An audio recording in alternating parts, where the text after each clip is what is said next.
So this is a follow-up video to the video we done before, because my wife said you should do a follow-up video because you've got nothing better to do and 15 minutes of your time you can afford.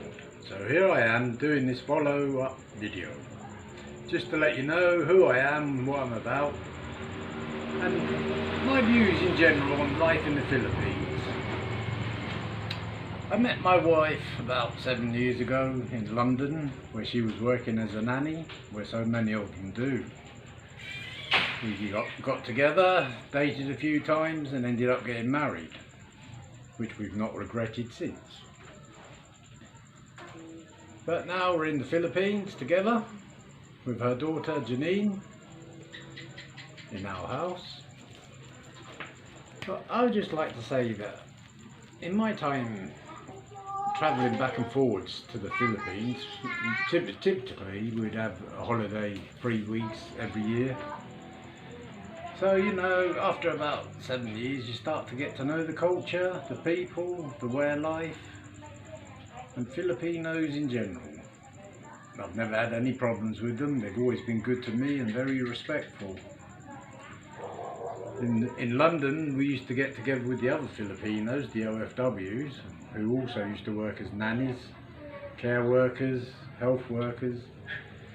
We'd get together, have a little party, barbecue, whatever, sing karaoke, go to the beach and just have a day out together, because they do work hard. A lot of them work 6 days a week, all day. Many of them are live-in nannies, some of them live out nannies. But the thing I do respect about them, and I've never really understood it, is all the money they earn, they used to send back to the Philippines. So they're sitting there with a pot of cup noodle in London, sending all their money to the Philippines, and they've got nothing themselves. So, you know, you have to respect that, because there's not many of us Western people that would do that.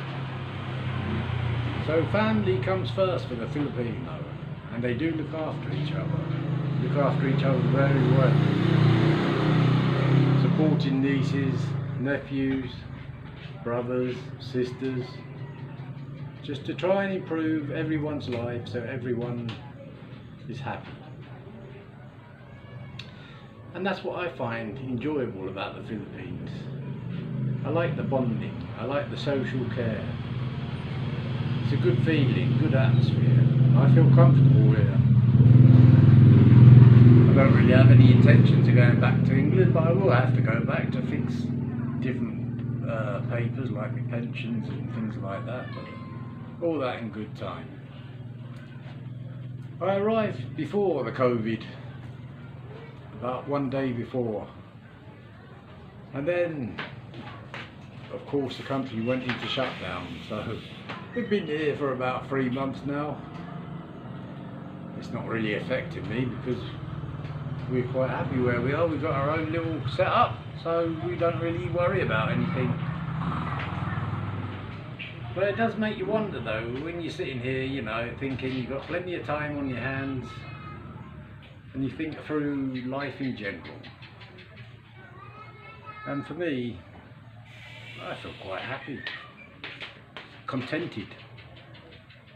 We're together, got our own little business, and we're doing quite well for ourselves.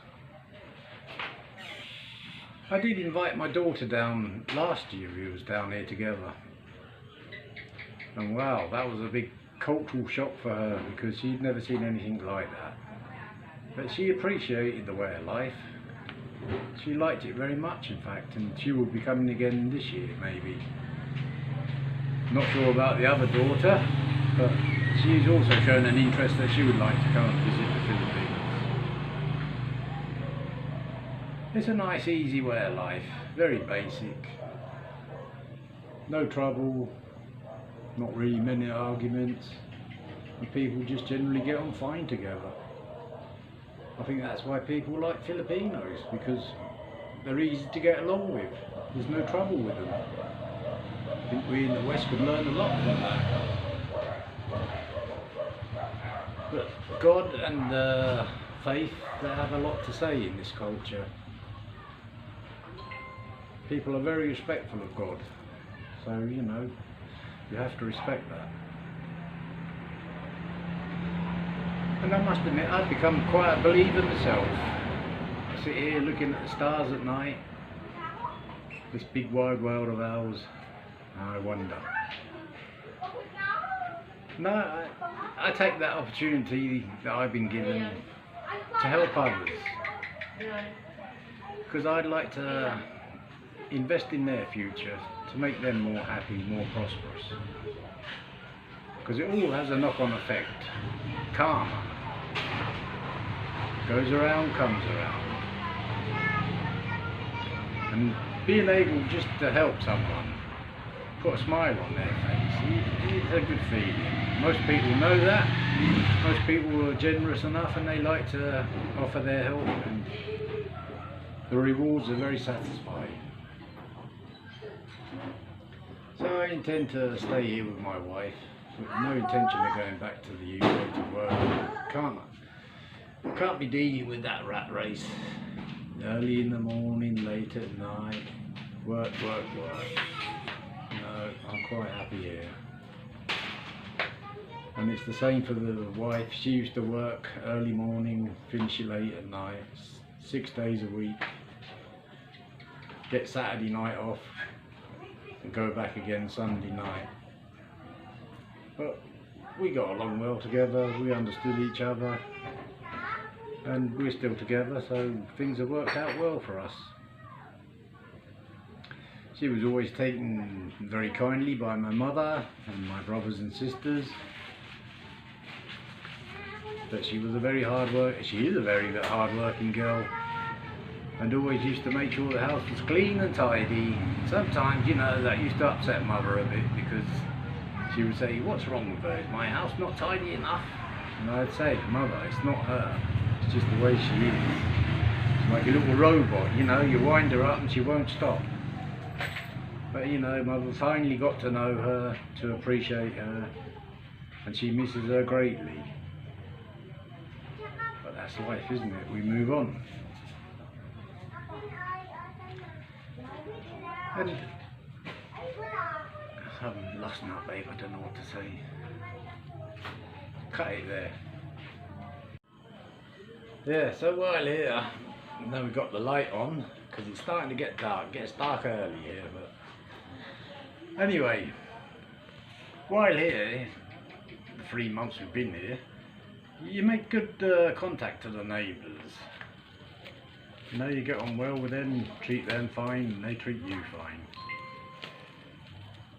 But when you look at it, you know, life is very hard.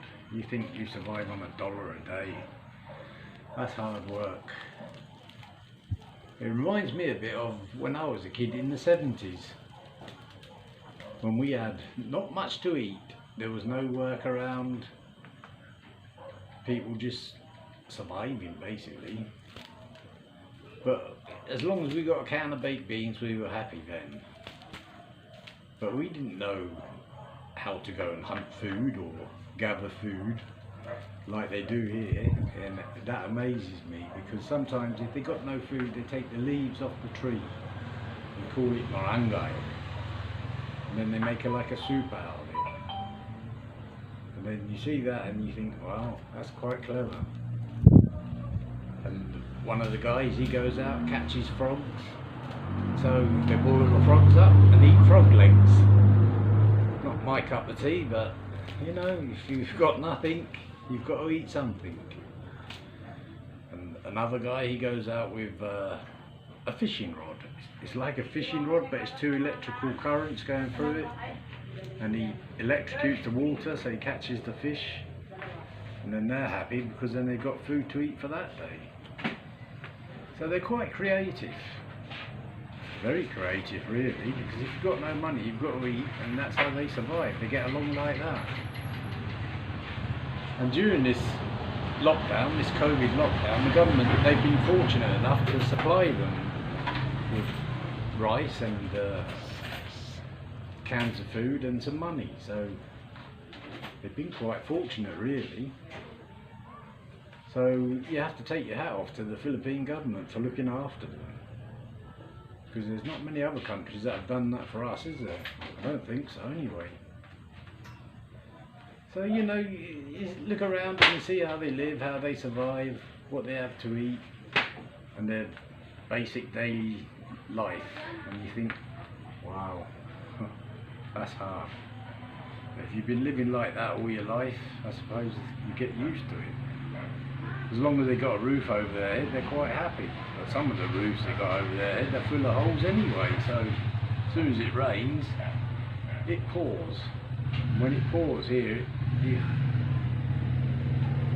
the water pipes, they can't keep up with the water because there's so much water coming down, it's unbelievable. And then you look out and then you see the other people and you think, oh dear. And outside their house is a swimming pool, and one of their houses, every time it rains it gets flooded, so it's not very healthy. So you have to feel sorry for them. Well, I do. But the other thing about this place is the heat. In the daytime the heat is horrendous. It's over 40 degrees. It's too hot for a white man. You know, stay inside and keep cool that way. And then the other thing that annoys me here is the mosquitoes. Too many mosquitoes. But we survive and life goes on.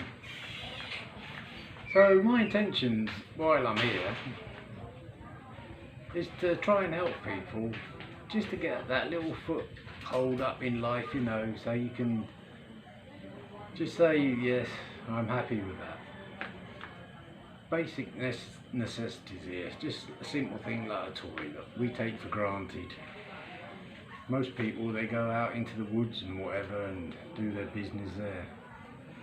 It's like being on a camping holiday, for those that have been on a camping holiday, but that's what you have to do.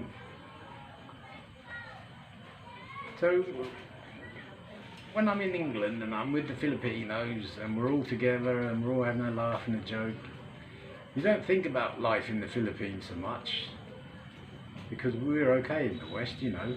We've got our money, which we all survive on, and we're quite happy with that. We've got a roof over our head, council house or whatever, and we're quite well off. But then when you come here, reality does hit you in the face, it really does. And you have to see it to believe it. It's okay showing a video of how it is, but it doesn't really show you true life. Unless you're there, you've got the smells, the sounds and everything. And then you know, ooh, I'm glad that's not me living like that. That's what motivates me, to motivate others, to try and help them, you know, just improve their life just that little bit so they can say, oh, very good, thank you. It's not hard, it really isn't. But it doesn't matter where you go in the Philippines, they're all barangays, they're all the same. Amazes me really that that's been their way of life for many, many years. So who knows, maybe it will change in the future. Who knows what the future holds. But while I'm here, I will do my best to try and help them, just to take that little step upwards to improve their life. Basic home comforts. We've got lots of nephews and nieces, and there's lots of kids around us, and you look at them and they're all happy. Even though they've got nothing, they're all happy. They've always got that smile on their face, and you think, wow, how do you do it? Because if that was us in the West, I think we'd be a pretty unhappy bunch, wouldn't we, eh? But here they've always got the smile on their face, you know, they're all quite happy, even though they've got nothing in their stomach. And if it rains, they play out in the rain, and you think, oh, you'll catch a cold, but you know, life is hard enough, so what's a bit of rain? It's not going to do any difference, is it? That's what I like about it, because they take life so general, so easy, so laid back. You see people like working on their house, standing on the corrugated iron in bare feet, fixing their roof, covering the holes up for the next rain. And you think, your health and safety saw that in England. Oh dear. This is what I like about it, because you don't have all these restrictions here. It's all pretty laid back. And that appeals to me. And I wish that we in the West, we could be a bit more like that. But it's not going to happen. So, you know, just live and let live. I'm being waved at. I think that means I must stop now. I'm stopping.